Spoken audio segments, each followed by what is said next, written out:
What's going on? Welcome to another episode of Straight Like That, the podcast, hosted by me, Instagram's favorite half brown boy, Camille. First, shout out to Rory Love and Company, little candle, wax, and room spray kind of company out here based out of New Orleans. Great scents, perfect little gift, stocking stuffing for the holiday season. Be sure to go check out the link in my bio for their website and all their beautiful products. Again, sorry for the long delay between episodes. It's kind of hard scheduling pro and college athletes during their in-season schedule to come on and talk to me for a little bit. But today's guest, I'm really excited to get into this story because it's very unique. I got midfielder Luke Thomas, a junior at Duke University in Durham, North Carolina. What's going on, Luke? Doing well. Excited to be here. Looking forward to it. Yes, sir. All right, let's get straight to it then. Basically, why soccer? How'd you get into it? Yeah, so don't really have a real reason for it. Like neither my parents played growing up at all. They were basketball and tennis, but I had an older sister that played from a super young age, and then I just started playing as long as I can remember. So, like 3, 4 years old, just, kicking the ball around the yard and got involved with some kind of rec leagues and then got into club soccer and kind of just kept going from there. But I mean, I played club soccer for as long as I can remember, and I played a little bit of basketball too when I was younger, a little bit of other sports, but and then when it got to about middle school or so, it was and getting into high school, it was kind of that time where it becomes a pretty big time commitment and you gotta kind of focus on one. So and soccer was always kind of the main one for me that just it was just what I loved to play. So naturally followed that path and just kept going from there. So yeah. Yeah, yeah, yeah. So did you kind of start out in the club level and like right away? Like what was the rec league kind of like?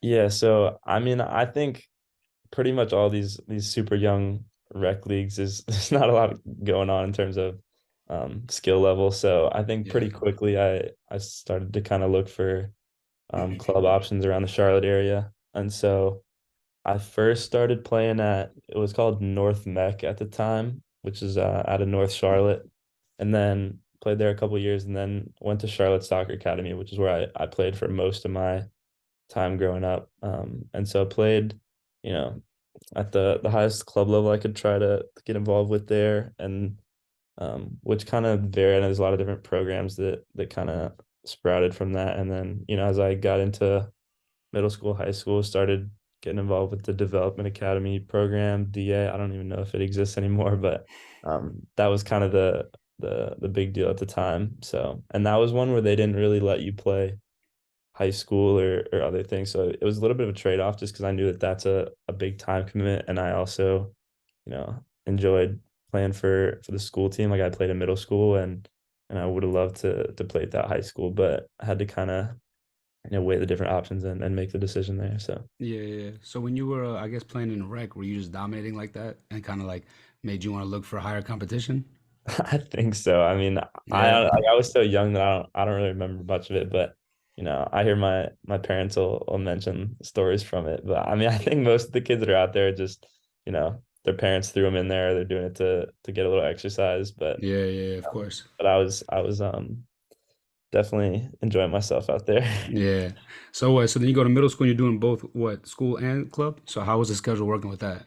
Yeah, so I think it was pretty busy. I mean, I remember playing middle school soccer and we'd have practice after school, maybe like 3:30 to 5 or so. And then I was playing, so my school was in just north of Charlotte, but the club I was playing for was down in South Charlotte. So, and I couldn't drive at the time, so my parents would pick me up from the school practice around 5, drive me down to South Charlotte, and I'd have practice from varied based on the year, but anytime from like 6 to 8:30 maybe down there, and then you know drive 45 minutes up back home, get home around like 9 o'clock, and then do it again the next day. So it was definitely a lot, but it wasn't a thing where I felt burnt out. I think Hmm. that's something people kind of get becomes more prominent as you get older maybe. But I think when you're in middle school, just kind of doing what you love, and you got Right, endless energy, it never really right. runs out. And that brings up another thing that I think back to those club days, and I talked to some teammates about this now. I mean, we would go into tournaments and play, you know, 4 games in a 2-day weekend, 5 games in a Yeah, 2-day weekend, and like think about that now in terms of the I college know. game. I mean, you're complaining if we have to play 2 games in 3 days or 4 days. It's like it's a lot. So it's just the game's changed a lot as you get older. Yeah, that's true. So when you were playing in I guess South Charlotte for your club team, how were the other kids that you were on the same team with? Were they kind of the same level, or were you like, just out here cooking everybody? Yeah, no, I mean we actually had like some pretty talented teams we were able to get together. I think Mhm. there's a lot of talent around the Charlotte area, and there's kind of two bigger clubs, one in South Charlotte, one just north of Charlotte that they could always put some good teams together. And so it's pretty incredible looking back at it now. I mean, some of the teams that I've had, I mean, they've got, like 15 upwards of 15 guys playing like Division 1 soccer now. It's pretty crazy Man, to think about. And so I mean, we were able to have some good success um, back in club, playing in whether it's state cup or some DA tournaments or whatever it may be. But the level was always really high, which I think was great for me in terms of my development, and the guys around me were helping push me to kind of get to that next level, and vice versa for everyone else. So I think it's good that we always had a really high level in terms of the club and the players around me growing up. yeah, yeah, for sure. So you get to high school now, what, entering ninth grade? Did you Yeah. have to decide there whether you play in club or school, or could you do both? Was that an option? Yeah, so I think that was, I mean, around eighth, ninth grade, I think was where I first had to kind of make that decision one or the other um, because I think for a while when I was younger and, back like years before, you were still allowed to play school while playing Hmm. DA. And then they kind of made you make that decision where, you got to pick one or the other. And so I think it was ninth grade when I had to make that decision first. And I kind of evaluated, what would be the best for me in terms of, my growth and what I enjoy doing. And I looked at it from perspective of like I loved playing school soccer and it's super fun and it's the friends that I grew up with, go to school with every day. But Yeah. the level there is not necessarily comparable to that of the club level or at the DA level. And so Mhm. I felt myself kind of leaning towards the DA route and to get the most competitive level that I could from that. But I still loved playing school, and Mhm. it's kind of a completely different ball game. But I kind of realized that I wanted to pursue the more competitive club route. So why? What made you want to play at a higher level and, face more competition? Were you already thinking about going to college and stuff like that? Yeah, so I think that was a little bit on my mind, and it was more so knowing that just because I love playing so much that I want to play as long as I can and develop as much as I can. And so college was kind of the next step that was already, it's something you start to think about. And the recruiting timelines kind of start different for guys and girls. Like I know a lot of girls, they'll be getting recruited, getting offers like freshman year, college, Yeah. or starting talking really early. And so guys, it's a little bit later, but I mean, it's still something that's on everyone's mind in terms of if you're looking to go to college, you're starting to think about where you might want to play, who you might want to play with, getting to know coaches, look at schools, all Yeah. that. So, and I kind of had to evaluate what what might have been the best steps to get me there. And so I kind of thought that, playing at the highest club level I could would kind of give me the best opportunity to do that. So that was kind of another factor that pushed me towards DA. Yeah, it was a smart choice because look where you ended up today. So let's go ahead and talk about your recruiting process then. So you talked about how you had an older sister that played. Um, Yeah. so who was kind of assisting you slash guiding you throughout like the whole process? Did you go to any ID camps and send emails out? All that. Yeah. Yeah, all that. So, I mean, I think that my process was a little different from a lot of people, but it also, shared a lot of the same aspects. So it definitely helped that I had an older sister that had gone through it before me, just because I could kind of learn the ropes from her in terms of, reaching out to coaches, knowing what to say there, ID camps, all that. So Mhm. I think first what I did was I sat down with my parents and my family and kind of evaluated my priorities in terms of looking for schools, and I knew that, academics was something that was really important for me, and I didn't want to sacrifice that to, and while I love soccer, I don't want to go to a really poor academic school just to play soccer because, at the end of the day, you can find a way to play soccer wherever you are, whether it's, I mean, that doesn't even have to be Division 1. It can be Right. club soccer, or just pick up with your friends. And so I Right. realized I didn't want to sacrifice the academic piece that's ultimately going to be really important for,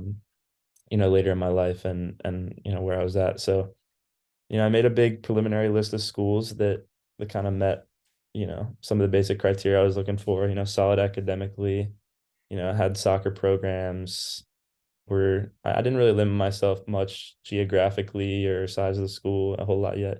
And then I just emailed a bunch of coaches. This was maybe, I mean, I don't know when you're first allowed to do that. There's Hmm. rules with that NCAA, but just reached out to all of them. That's something you kind of got to do over and over.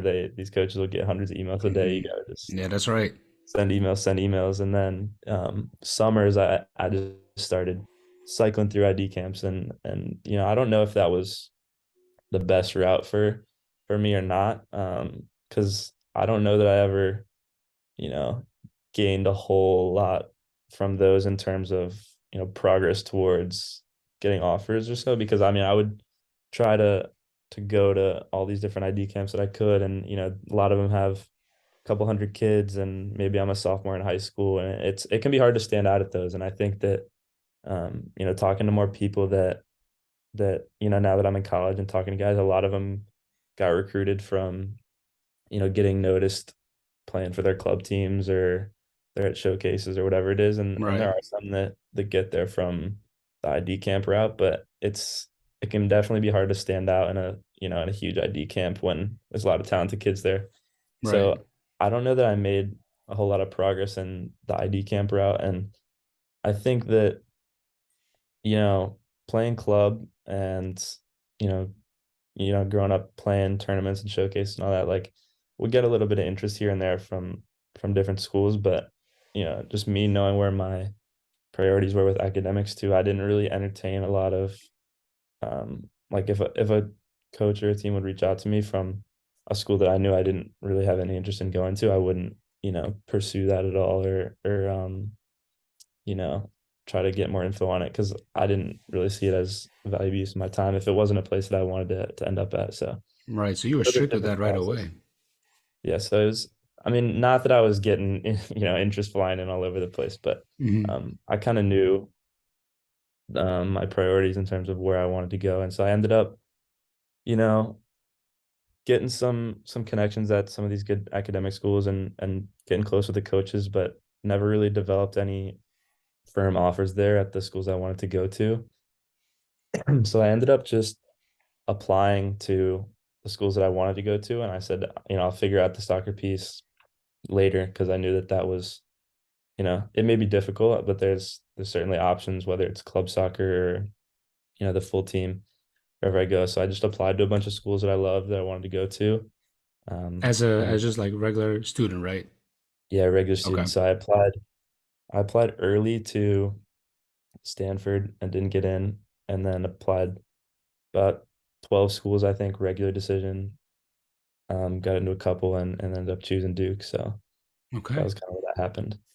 So when did you, I guess, during your high school timeline, kind of not give up necessarily, but like choose to just apply as a regular student? Was this kind of like late junior year?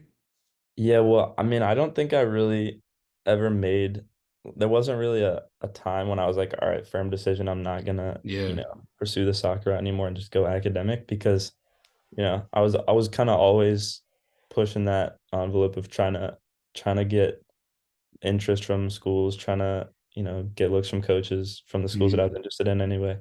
And so I think it was just, like, when it came to the time that you had to submit applications for schools, and I didn't really have um any firm offers from schools I was interested in, I was like, all right, the option now is just apply to the schools that I want to Right. go to, and then try to figure things out. And so there was definitely situations where, I had some interest from coaches at schools that I loved. And yeah, there was contact back and forth there, but it just never really developed to the offer stage. So I ended up Yeah, just yeah. applying and then trying to figure things out. Okay, so did like what was the reason I guess in picking Duke? I mean, we all know academically it's prestigious, but like, was there any like team implications? Like, you know any coach or anything like that that kind of gave Duke more of the favor? Yeah, I mean, I don't think it wasn't like soccer wasn't a huge factor for me in terms of selecting schools. So, I mean, ultimately the schools that I was between, it was Duke, Georgia Tech, and Virginia. And so I also kind of knew I had an interest in computer science or engineering, some kind of like that going into school. So I was kind of evaluating, the programs at the different schools for academics and then, also what kind of options they have for soccer, but none of them were really ones where I had strong connections with coaches or players at any of them. And so I kind of just I went and visited all of them, unfortunately they're all relatively close to Charlotte, so I can, I went and made some day trips out of them, toured all the Hmm. schools and just made some decisions there. But I mean, there were some different factors like Georgia Tech, they have a club team, but they don't have a Division 1 program. That's just at Duke and UVA, and then but Georgia Tech has really strong computer science. So there, there's pros and cons of all of them. So I just had to Right, weigh it and then ultimately chose Duke. And so, obviously it's all worked out now. So right, right, right. pleased with the way it went. So I can't complain at all. All right, so you walk onto campus your first month of freshman year. What were you doing your freshman year soccer wise? Yeah, so I wasn't on the team at all. I got Right. there and this was like peak COVID too, showing up freshman year. I mean, it hit, as I'm graduating senior year. So everything's really shut down a lot. Hmm. They're tough with restrictions. So we're wearing masks everywhere and they limited gatherings at all. So we weren't even really allowed to like get together and play soccer if I wanted to. But I mean, I'd started to make a lot of friends that liked soccer, that played soccer just around campus. Just, you know, by reaching out to people, making connections, etc. Hmm. We tried to find ways to just play pickup here and there. And so most of the time we'd just whether it's like playing off campus or we just have to find ways to play and get out there and get exercise, just doing what we loved. And so, I mean, that was kind of the point where I realized, like this is fun and I don't want to soccer something that I don't want to give up. And I could tell that it wasn't really at the competitive level that I was used to or I'd wanted to play at because, in high school when I'm, playing at a competitive club level and then to go from that to just kind of playing pickup, you know, Right.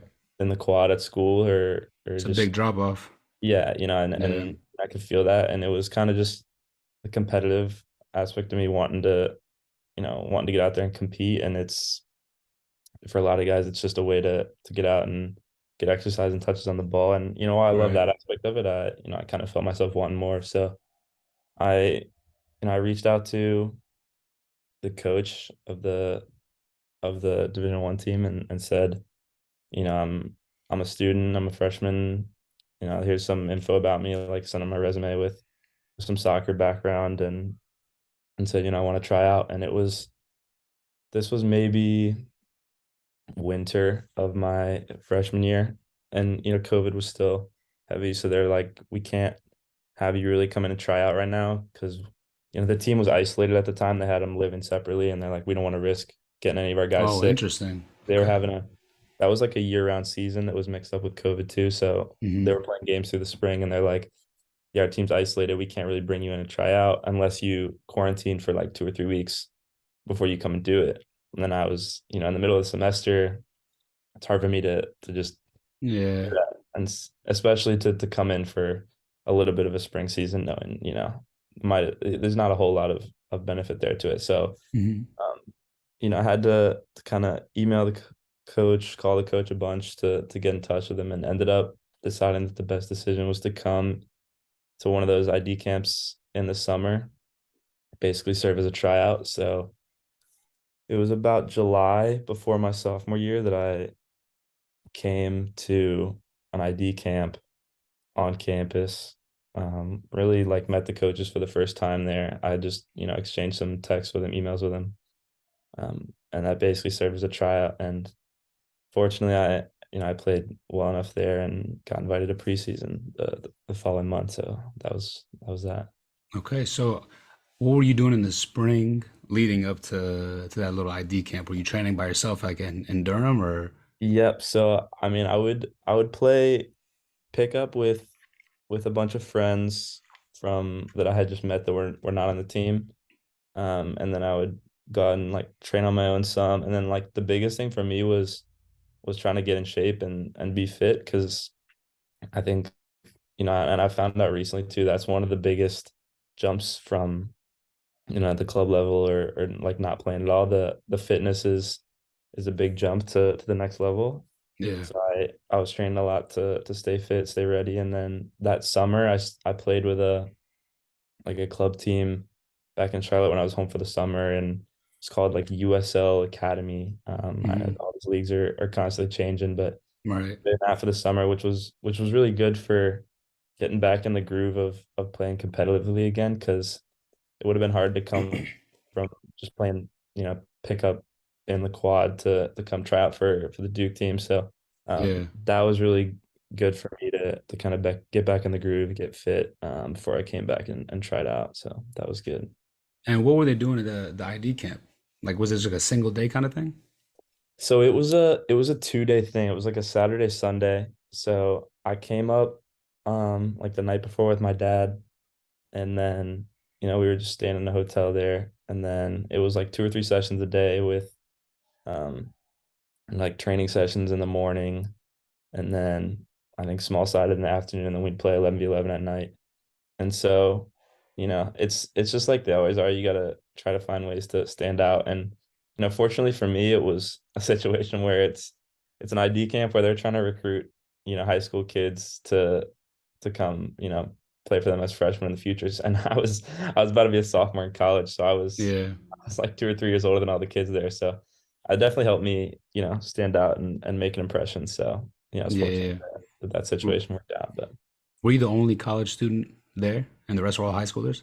I think so, yeah. I mean, Okay. I mean, typically the ID camps are just for high school kids that they're trying to recruit. So, um, I think they had it, as an easy way for them to get a look at me without having to, Hmm. risk anything with COVID or schedule some kind of separate tryout. But it was a good way to kind of get a look in front of the coaches for me anyway. Yeah, yeah. So they let you know like immediately after the ID camp, like that Sunday? Yeah, so when the ID camp ended, they kind of wrapped everything up and said, end of the program, whatever it is. And they pulled me over to the side after. I mean, with some other kids too, they always would talk to kids after that ID camp that they're Right. interested and want to talk to them. And I talked with them, and they said, we'd love to have you come in for preseason in August. And it was only like a week or two later, I think it was, because my ID camp was mid-July and we were starting Hmm.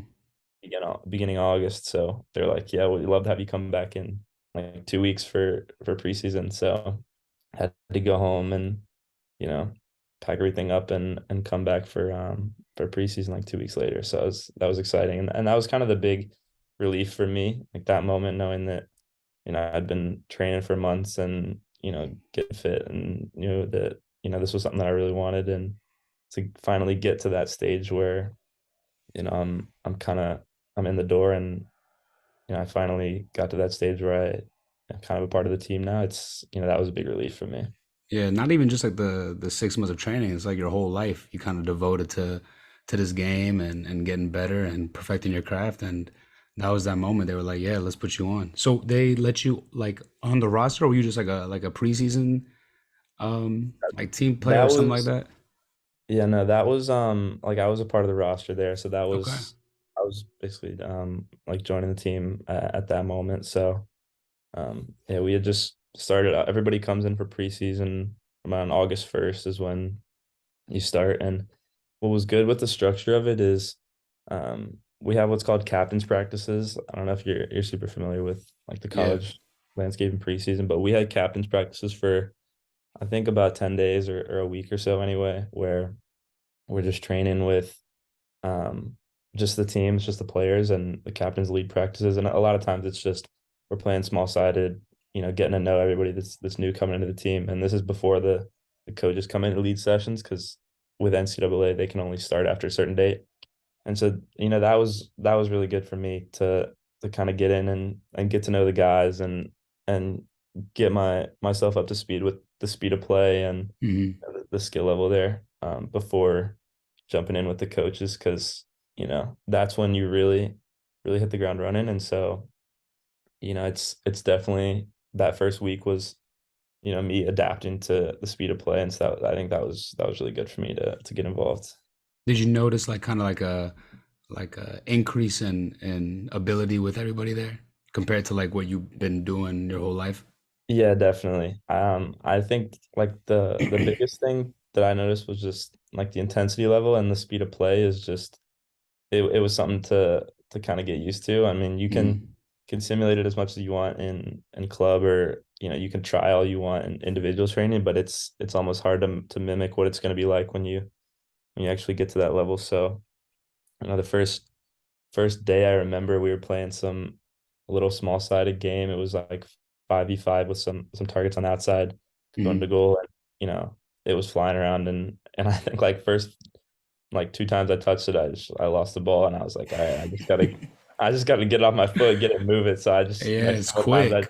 I just got it, moved it to the next guy. I was like, gotta connect some passes, work my way into it. So Yeah. it definitely took a little bit of time to get up to the speed of play, but then it was, I just kind of got worked my way into it because I'd always played at a relatively high level in terms of clubs. So Hmm. I mean, I wasn't really doubting that I was capable in terms of skill level to play with everyone around me, but I had to kind of build up the confidence. Um, when I was coming in from playing like pickup on Yeah, on yeah, yeah. the draft around me. So Right. it was good though to get my confidence up there. For sure. All right. So after All the right. captain's week of practices and everything, how was preseason with the coaches? Yeah, so that was a lot. I mean, that was the I'll first time bet. where I felt like I was really like being pushed that hard. From a soccer standpoint and also just physically it was pretty exhausting. I mean, we were having, workouts and practices, all the time, a couple times a day. And Right. so it was exhausting. And so it was trying to, and the coaches are trying to prepare us for the season. It's a pretty quick turnaround before we start playing games. And so they know that you got to hit the ground running when you get there. So Yeah. it was hard, but it was really good time to kind of get to know everybody and get up to speed and, um, just prepare everybody for the season coming up. And we knew that coming in, we had a lot of, and I wasn't on the team previously, but they had a lot of returning guys, a lot of young talent coming back. And so people were kind of, there was some belief, around the locker room that there's some real potential with the group that we had coming back. And so I think everyone Hmm. was, even more energized to get going once preseason hit and the season got going. All right. So you focused, you training, you locked in and everything. When did you finally see like real game minutes? Yeah, so like I mean preseason, like everybody plays in preseason. We had a couple games, mostly like relatively local. We had a trip to the beach, played Coastal Carolina and Wilmington. So and I saw a little bit of minutes in those because everybody was playing. Hmm. But could tell that, obviously wasn't going to be in like the main rotation of guys coming in. Just like join a team. And then Right. again, this was, as COVID was happening, and we actually had like heading into our first real game of the season, we had a bunch of guys come down sick. Well, I don't know whether it was all like COVID or not, and a little bit of injuries, and so we were pretty shorthanded. And I actually had to like start that game, which was our first game of the season, just because I mean we were shorthanded a lot of guys. Hmm. So that was actually the first time I saw a lot of minutes. And I think I played maybe like 50, 60 minutes now, and I don't know what it was, but it was that was the first time I saw game action. Was in Hmm. that first game. And that was against who? That was against Liberty, maybe. Okay. I don't. I think it was Liberty. Okay. You I looking that can up right now? I can pull it up if you want. Was that the same game that you scored in too? Yeah, I did score in that game. I'm pretty sure it was Liberty. If so, but Okay, yeah, that's I scored in crazy. that Yeah, yeah, one. yeah. It was it was a rebound off a free kick. Somebody we had a free kick late in the game. Somebody took it and keeper saved it, and I just followed it up and scored it. So and that was an exciting big moment for me, just kind of knowing that I'd finally got to this point and you know coming in and made an impact. And obviously there were some external factors that had led to that with the COVID and injuries and whatever. You're But right. just to know Right. that I was, able to come in and, be a part of the team and make an impact there was like all the confidence I needed um going Yeah. forward to know that, I was like felt like a part of the team at that point. So it was Yeah, good. yeah. I mean, you gotta take every opportunity you get. So I mean, it just so happened that, people were injured or sick and you just stepped up. And I bet Exactly. scoring in the debut, man, that must be crazy. Yeah, it was exciting, man. I'm glad I had my family was in the crowd too. And so All right, good. seeing my parents there was really special for me um to be able to score that goal in front of them because they knew how much I had wanted that moment and like be able to join the team Right. and they saw me the months leading up to that how much I had wanted it so that being able to be there with them and share that moment with them was pretty awesome, so that was Yeah. good. So how was that season overall? We had a really strong season that year. We ended up doing really well in the ACC, and we ended up, I think we were like co-champions in the regular season of our side of the division. It's split up into two divisions, and then we went into the ACC tournament and got to the championship, lost the championship to Notre Dame, Damn. which that was a heartbreaker, but still had a good run, and then we're a decently high seed heading into the NCAA tournament, and won I think a game or two, and then lost in the Sweet 16. So I think disappointing end of the season in terms of what we had hoped for as a team. We had a lot of success during the regular season, winning a lot of games. And so I think people were hoping we could make a little bit a bigger splash in the postseason. Hmm. And, it's tough because we felt we could have won the games that we lost, and so that always makes it tougher. But at the end of the day, it was a successful season from a team standpoint, especially considering that the year before the record was nowhere near that, and so brought a lot of guys back and kind of turned Hmm. things around, and so it really did we did well that season given where we'd been this year season before that, so it Right. was Especially with a dealing strong with the year. whole COVID restrictions and rules and all that too. Yeah, definitely.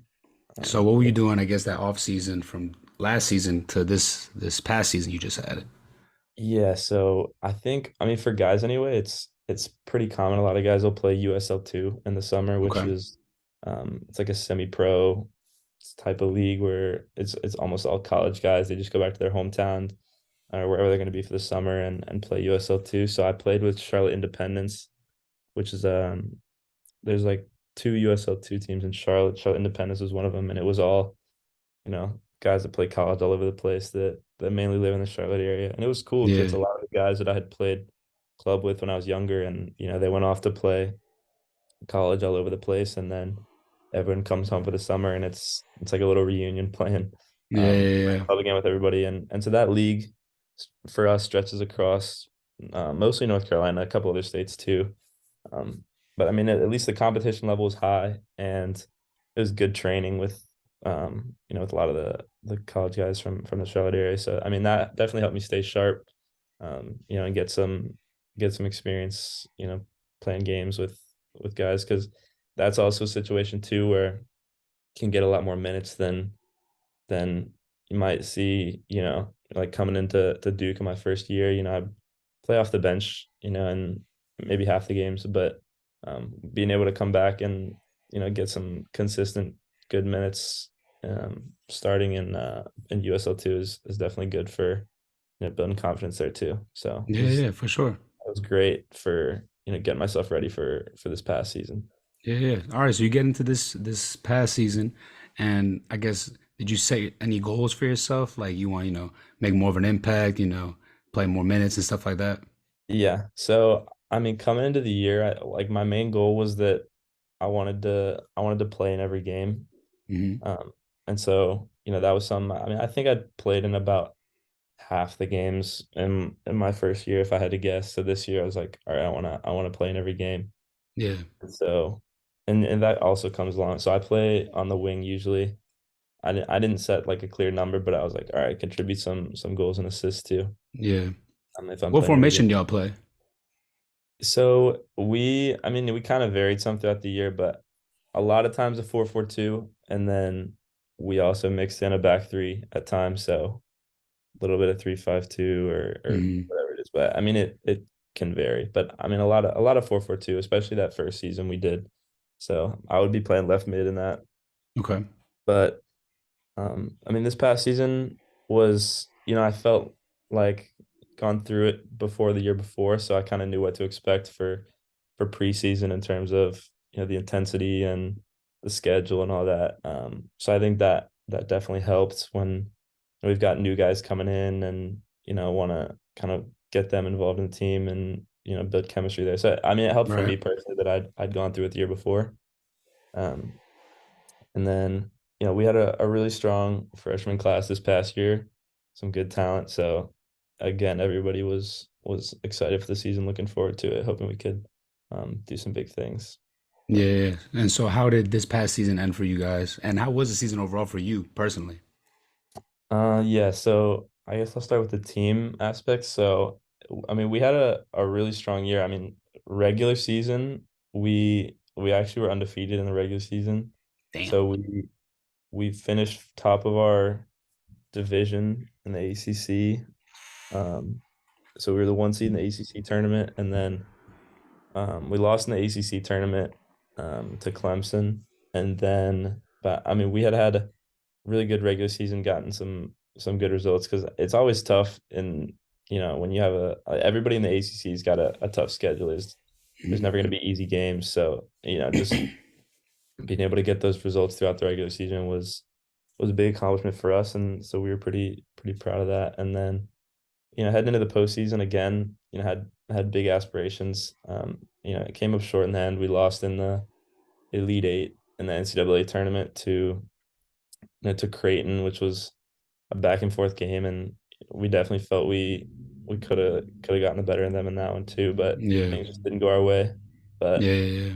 end of the day, that's that's the game we play. You can't always, but better team may not always win, but Yeah, that's the game. they, yeah. So but overall, we had a good season, and we had some really successful full players too. We've got some guys that I'm sure are gonna go pro this year, so happy for them, and hopefully we'll have a good group returning next year and some good incoming guys. It sounds like so. Hopefully, we can have another good run at it next year. So I'm looking Yeah, forward to it. yeah, for sure. You know what I find funny? Funny as hell, actually. Whenever I got someone that plays college and they talk about matchups, right? Like, oh, we battled them pretty good. We maybe thought that we could have had them. When I get people that have, are out of college and stuff, they talk, oh man, we should have shat on them, bro. I don't know how we lost to them. They're being, y'all so humble, bro. I think that's so funny because you gotta watch what you say. You don't know who's gonna hear what. That's what it is. Yeah, I mean, you have to you have to kind of watch what you say. Not Yeah, that yeah, it yeah. wouldn't be like that anyway. I mean, all those games we played in the postseason were they were like tough competitive games Yeah, anyways, of and none of them course. were really like lopsided. So Yeah, it yeah, it wouldn't have been a situation where like, oh, we should have yeah, won yeah, like yeah, 6 yeah. No, it was I hear that that. one was a back foot. We lost that one at 3-2, and we had a goal that was or like they had a goal that was like on the goal line, and like a ref called it in, and I mean it's like no way to know. Yeah, It you was can't. really Yeah, close, yeah, and like yeah. obviously there's no cameras right on the line to be able to tell. And then they Right. also had a guy pull up from 30 yards and put one in the top corner. So just Yeah. it's just Just how one of it those goes. days, really. I know it was. It So was crazy. personally, so how was the season for you? Did you know set all the Yeah. did you accomplish all the goals you set for yourself going into it? So it was good for me, and I noticed that I was getting some more playing time than the previous year, and I did end up playing every game. Most of them came off the bench, getting maybe you know, 30 minutes or so, minutes, Hmm. which, was an improvement from the first year for me and contributed to with some couple goals and assists. I don't know what the final stats ended up being, but Hmm. maybe like 2 goals and 3 or 4 assists, three assists maybe if I had to guess. Yeah. Um, but I mean overall it was an improvement from the first year for me. So Hmm. was, pleased that I had achieved those goals that I set for myself, but always looking for more, always looking to improve and throughout the season like fight my way to earn Right. more minutes and get into the As you starting 11 should. if I could. So yeah. So what's a couple of your main goals if you want to share with us into next season? I know you got a long break until then, but what's something you got, brewing in your head? Yeah, I mean we just finished up this past season maybe 2 weeks ago, so I haven't really started setting clear cut goals for next fall yet. Yeah. But because we still have this big, a big spring season ahead too, which is not it's not an official, like we're not playing official games, but we've got some scrimmages there and we're training throughout the spring. So I mean I haven't really started to look that far ahead into the fall, but I mean I Yeah. think I would certainly be hoping to again just like improve upon the amount of minutes that I'm getting and like um break into the starting 11 maybe, that would be good for me as a goal, I think. And then obviously trying to increase goals and assists Yeah, yeah, contributions would be great too. So I mean I haven't really thought about like clear numbers in terms of that yet, but yeah. just improving in all those categories is always something to look at. Not just for like a next season, but even like game to game, trying to Right. improve. That's good. For sure, for sure. All right. So you know what? Let's get to know you a little bit better. We got a couple of questions on here that I gotta read off my phone real quick because I don't got these memorized. Um, and then after this, we will go into the little question part that people from the Instagram page put in, and then after that, we'll call it a wrap. So, All right. first question, and it's gonna be a World Cup related question. Who do Okay. you think were the top three players of the tournament? All right. And All Luke right. Thomas's opinion. Okay. Yeah, no, that's fair. I mean, I think like there's two that we just have to acknowledge up front. I think For Messi sure. and Mbappe Yep. is just they're clear of everyone right now. Right. Messi, what he did was unbelievable. Obviously, to kind of bring them to win the World Cup Yeah. was special, and then um, and specifically, I think, I mean, in the final too, but that semifinal, he dominated the game, and then Mbappe being able to put up 8 goals in a World Yeah, Cup that's is crazy. pretty unbelievable now. Right. um, like that France squad's so talented, so And I who's think that they're third they're the player? top two. Let's see, they're top two for me. Third one's tough. There's a lot of guys that um that are in that conversation. So I don't know. I'm trying to think. Go ahead. Um, Go ahead and rattle off just some names I mean, that impressed you. you've got the guys that scored like the next most goals, but I don't think I would put them as the next ones. Like, I mean, Giroud and Julian Alvarez scored like 4 or 5 goals apiece, but I don't they weren't like their best player. I think what Modric did throughout the tournament was pretty impressive. And then I mean, I think there were some goalies that were really good too. I Like agree. Emi Martinez was really solid. I like the save he made at the end of the final Yeah, against yeah. like For 120th minute. That yeah, was yeah, I mean yeah. that was That was crazy. crazy. That one was crazy. And I think the two goalies too, Croatia's goalie and then Yeah. Even the Moroccan. Chesney, yeah, even Chesney for Poland. I mean, he saved a Oh couple yeah. like 2 or 3 penalties back in the group stage. Yeah, I mean, yeah, they didn't have yeah. much of a run, so he didn't get a whole lot of recognition. But Chesney had a great tournament. And then also, I think I'd give Hakimi a shout too. Yeah, He Hakimi's a bad played boy, really bro. well for Morocco, and like obviously they made a huge run, and he was a big part of Yeah. that. So Yeah, Hakimi I want him definitely on deserves a shout Chelsea. out. I want that man on Chelsea, Yeah, bro. get him there, I get don't him know. I there. don't care how much it costs. Put that man on a real squad, bro.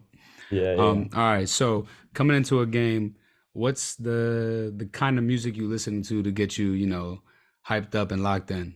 Give us a couple So of tracks or a couple of yeah, artists. yeah.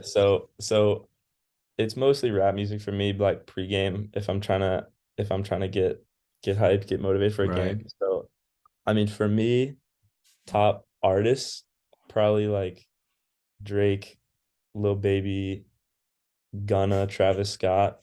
Oh, Just you hyped as hell then. that's probably like top four for me. Yeah. Yeah, yeah. And well also recent Metro Boomin album Fire, is bro. good. That's good. I That's like gonna be in that the one. rotation in the future, for Yeah. sure. For sure. All right. So showing up to a home game, you gotta let's say it's what time do night games start? Like 7? They're like seven, yeah. All right. So what time you gotta show up to the stadium for? I mean, so we'll have a pregame meal at 3. Okay. So that'll be just in one of the facilities around it. It can vary, but I mean, whole team will get there for pregame meal at 3, and then we'll have, I mean, people kind of do their own thing. They might need medical treatment. They might need to get Yeah. taped, whatever it is, and then we'll get together around like 5:15, 5:30, go through some tactical stuff, and then Okay. we'll start warming up around like an hour before. Yeah, yeah, yeah. So showing up to the facility, what's Luke Thomas's drippiest outfit? Oh no, so there Or there are my does guys my guy that'll have no drip? no no I yeah I usually I'll be in like a tracksuit. I mean I'm throwing on like Oh, the tracky. no it's not even like a tracksuit. It's just like sweatpants and a hoodie. Like Yeah, I real keep it cozy. simple. Yeah, Yeah. no, I just I dress for me. I don't dress to impress other Okay. people. And there'll be times when when our social media lady will tell us that they're gonna do a little photo shoot. Like she'll be outside before the team meal taking pictures, and people will dress up all nice, um, trying to look good. And I'll pull up in the sweats and a hoodie. Hey, I'm gonna go on y'all's Instagram page and find a picture and I'm putting it No, up on they this yeah, video. you should. No, they won't post the ones of me. They'll post the guys that are Oh, they're not looking showing good. you any love in the tracky? No, I don't know. I mean, I don't. I might That's be on. You might have to crazy. check. I'm sure you could check though. But I mean, there's some guys that obviously go for it more than others. But Yeah, I yeah, yeah. I don't put too much effort into it. You sticking to that next season, or you gonna add a little bit? I don't know. I mean, yeah, it's kind of me. I don't know if I can. I don't know if I can mix it up a whole lot. But I think I'll be sticking to the sweatpants Just yeah. Hey, and the listen, hoodie. come in cozy and That's ball out. That's all that matters. exactly. Got to be All right. comfortable. Yeah, exactly, bro. So let's go ahead and switch to the little Instagram questions I got. I got a couple for you. Hmm. Um, First one is toughest opponent you faced so far, and it could be Like team a or individual. okay. That's what I was gonna ask. So let's see. I think that. Hmm. All right. So my first season, I think that we played we played Pitt away, and they were like just bopping us. I mean, we had like 15% of the ball, and I mean they Damn. already have like a great it's probably I mean we had like 20-25% of the ball. They had Yeah. But it felt their like atmosphere at 15. home. Their atmosphere at home is crazy. I mean, big crowd there. It was a Friday night, Saturday night, Oh wow. and I mean they're already. I think we were both ranked like top 5, top 10 at the time, Mm. and we came in there, and I mean they just like were pinging around us, and we couldn't even get a hold of it at all, and we managed to just scum a goal. Like we got on a counterattack and managed to grab a corner, and we scored a header to go up 1-0. Mm. And we were like, this is I mean, people were running to the corner flag like almost laughing. Like there's no way we should be winning this Did you end up winning that game? game. Nah, so we ended up conceding the next three, went down 3-1, and then we grabbed one in like the 90th minute and we lost 3-2. But I think like Yeah. that was probably the game where I felt the most like wow, we're like not even we don't even have a hold of this game. We're just Yeah. getting battered around the field. But Damn, I I mean, guess Pitt yeah, is the Palace then. Wow. yeah, really. I mean, this season there weren't really there weren't really any games where I feel we were just getting like completely outplayed. I mean, we were like in every game. Yeah. The better team in a lot of them, in my opinion. So, um, I don't think there were really many this year that stood out. I mean, there were really tough games, obviously, but that one that first year was different. Yeah. All right, let's get to the second question then. Who is your most famous contact in your phone?